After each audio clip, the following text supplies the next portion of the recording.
Rayo Vallecano Barcelona 1-1 in a game where Rayo Vallecano actually draw points to Barcelona because, Barcelona didn't deserve anything. And before I start talking about the game, I'm a Barcelona fan, right? But I'm going to talk really bad about Barcelona. So if you are one of these special snowflakes that, love Barcelona and don't take criticism or they don't like feedback about Barcelona, you are free to leave. Now, anyway, first things first. This was a joke of a penalty, right? And it was a fuel to the fire of all the allegations about Barcelona, UEFA Lona, and stuff like that. The thing is that it's funny how the moment that the penalty happened, VR wasn't available. I'm not sure what happened.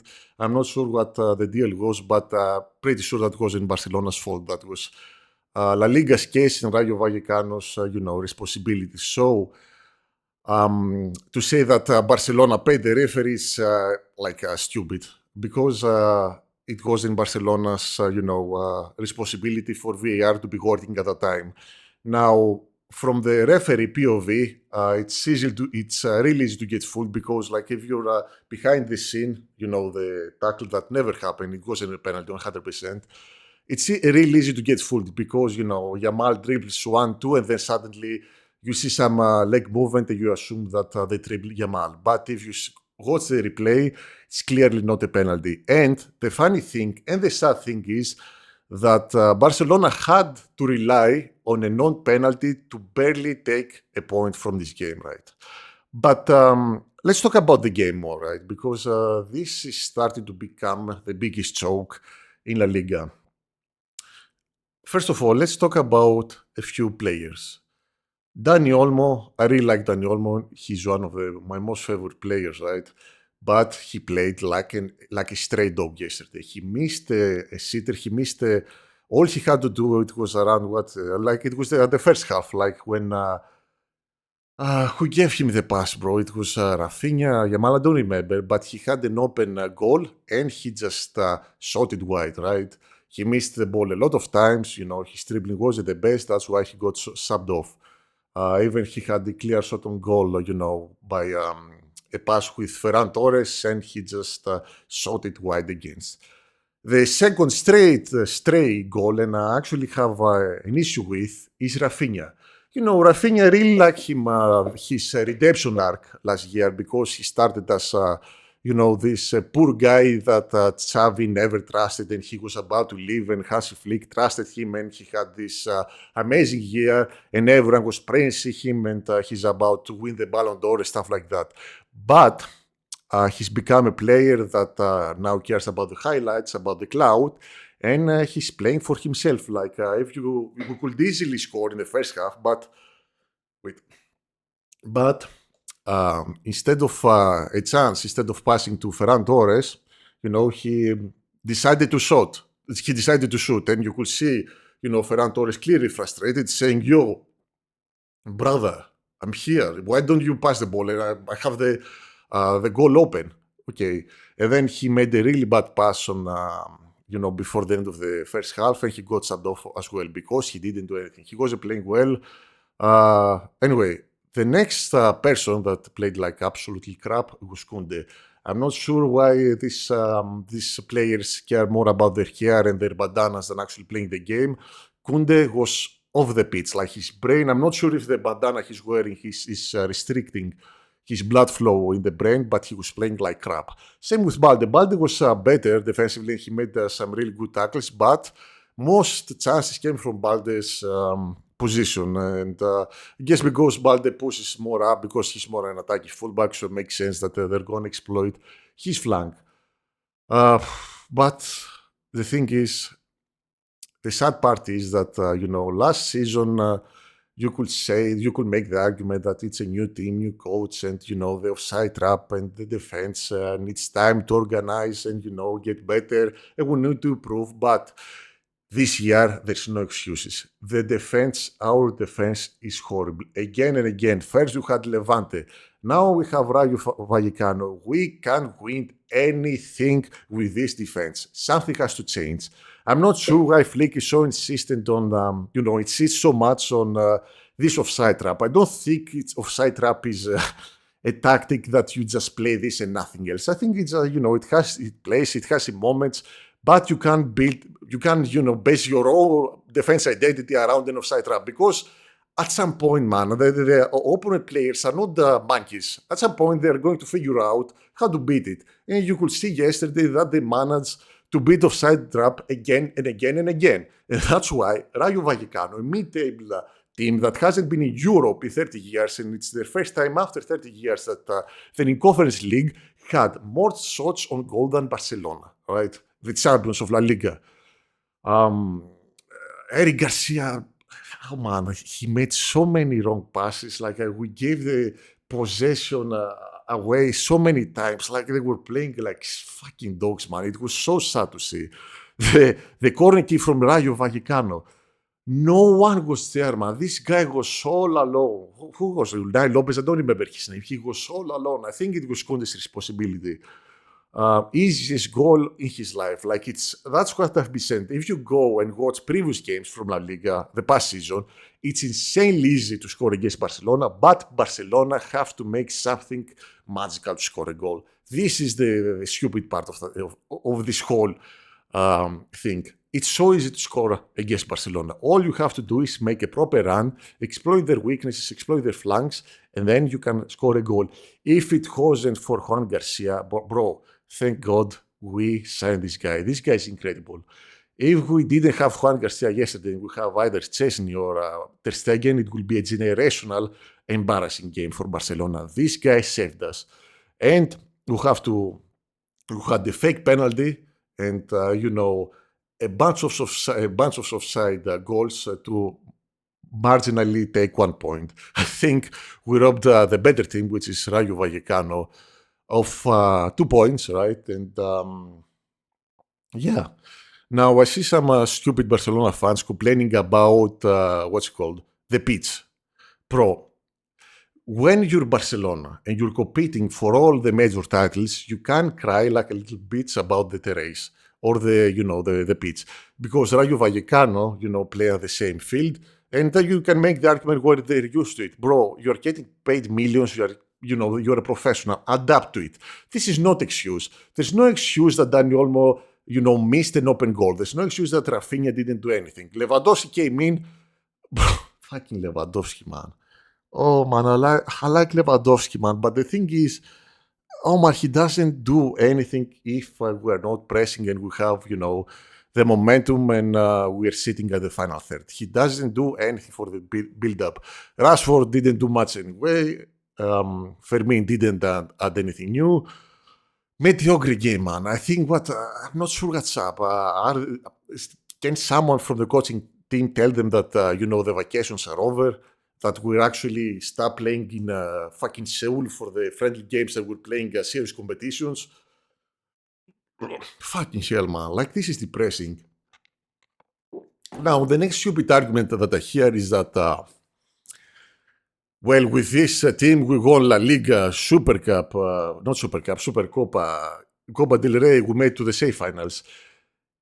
Okay, last year, how to put it? La Liga wasn't competing for the best team. La Liga was competing for the least set team, the least worst performing team.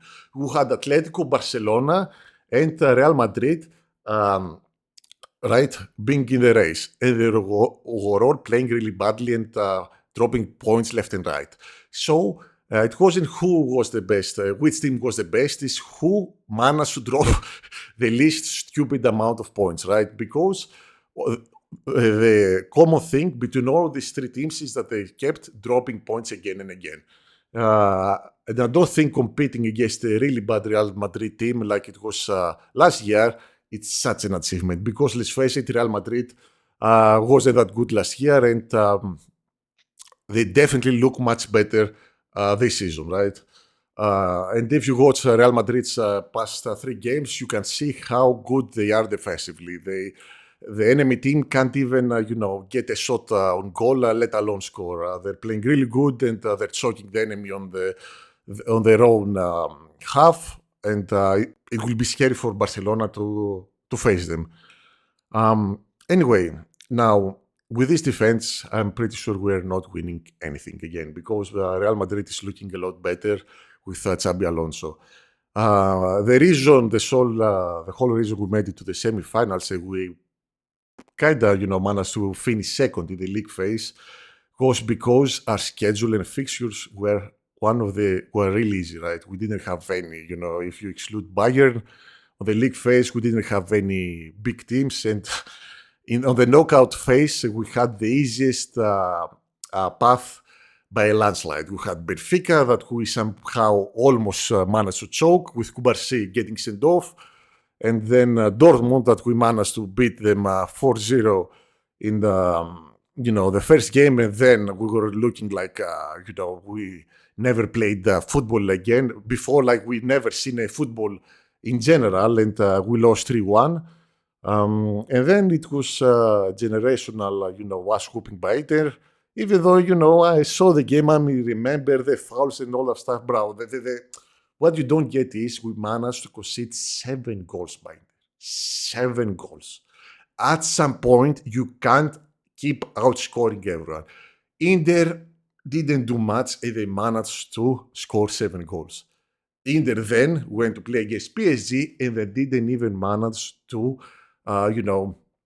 pass through the midfield. I don't remember if they even had a shot on goal. While versus PSG, they had 0 shots on goal or 1 or 2 anyway. And against Barcelona, they had 7 goals. The difference, like I remember seeing the game, bro.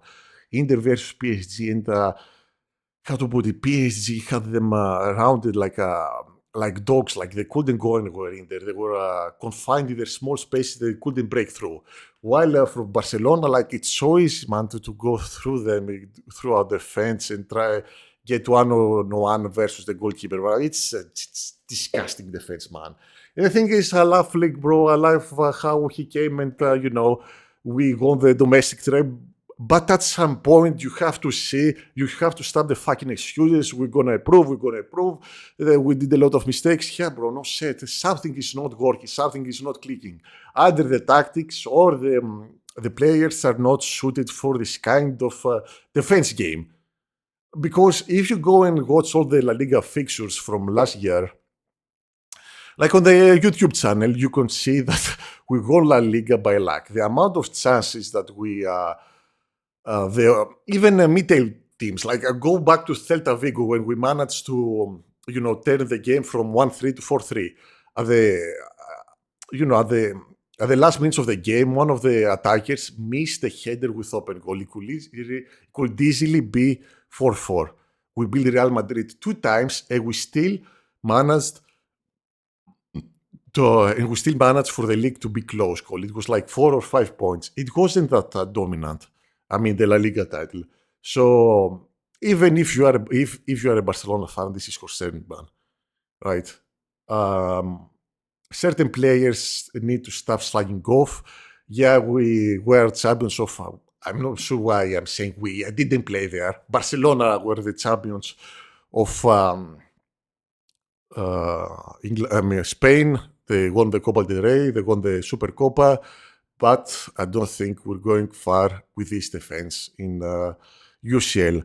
You can win games by keep outscoring everyone. At some point, you're going to stumble upon a really good defense, so you're just going to get unlucky, with scoring opportunities. The only thing that can guarantee you some titles is defense. And our defense at the time is atrocious.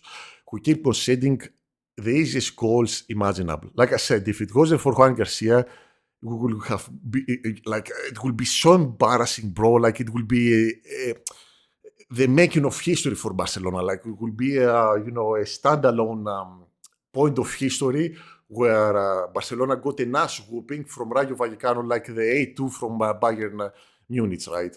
Anyway, that's about it. This was such an embarrassing game, and you can make all the excuses you want for Barcelona. We stole 2 points from Rayo Vallecano. We didn't deserve anything. We actually were lucky that VR wasn't working. Thank Tebas for that. And yeah, bro, I don't think we're going to go far with this team, with this defense. And I know that Flick said the good old we have to improve things, but bro, it's been over 1 year. You had preseason, right? And we are still at the same boat. And the thing is, we have to scrap another win against fucking Levante, bro. Against Levante.